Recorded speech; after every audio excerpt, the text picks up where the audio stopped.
କହିବା ଆଗରୁ କରିବା। ସାନୁ ବିଦ୍ୟାଳୟରୁ ଘରକୁ ଫେରିଲା। ମା ତାକୁ ପଚାରିଲେ, ତୁମ ବିଦ୍ୟାଳୟରେ ଆଜି କ'ଣ ହେଲା? ସାନୁ କହିଲା, ଆଜି ପରା ଅକ୍ଟୋବର 2 ତାରିଖ। ଆମ ବିଦ୍ୟାଳୟରେ ଗାନ୍ଧିଜୀଙ୍କର ଜନ୍ମଦିନ ପାଳନ କରାଗଲା।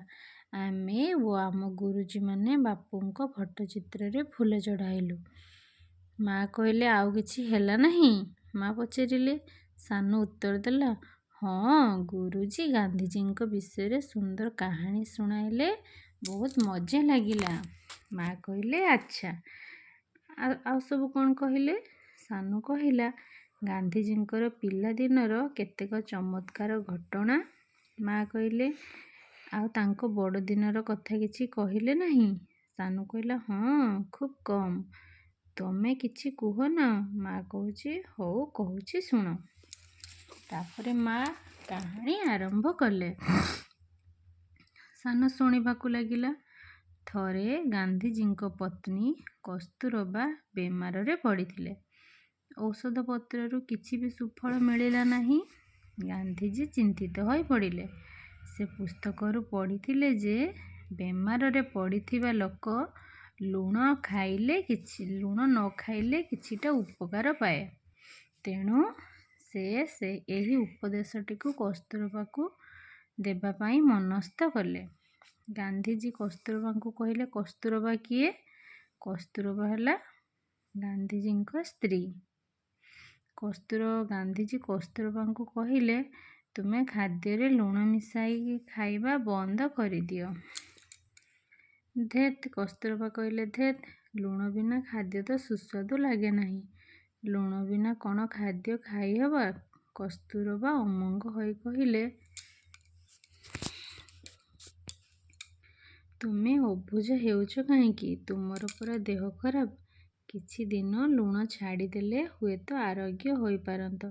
ଗାନ୍ଧିଜୀ ଏହିପରି କହି କସ୍ତୁରବାଙ୍କୁ ବୁଝାଇଲେ।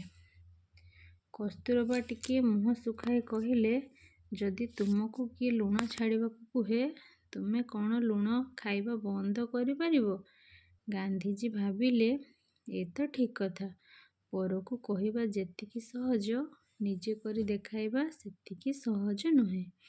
ଏହି କଥାକୁ ନେଇ ସେ ଚିନ୍ତା କରିବାକୁ ଲାଗିଲେ। ଆମେ ଯାହା ଅନ୍ୟକୁ କହୁ, ପ୍ରଥମେ ନିଜେ କରି ଦେଖାଇବା ଉଚିତ। ତେବେ ଯାଇ ଏହା ଅନ୍ୟମାନଙ୍କ ଉପରେ ପ୍ରଭାବ ପକାଇବ।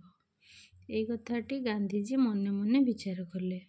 କସ୍ତୁରବା ଦେଇଥିବା ଉପଦେଶଟିକୁ ନିଜେ କାର୍ଯ୍ୟକାରୀ କରିବା ପାଇଁ ସେ ସଂକଳ୍ପ କଲେ।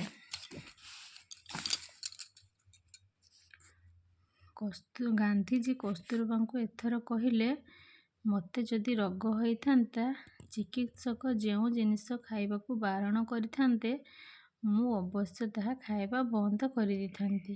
ଏଥିରେ ସୁଫଳ ମିଳିଥାନ୍ତା। ମୁଁ ତୁମକୁ ଲୁଣ ଖାଇବାକୁ ମନା କରିଛି।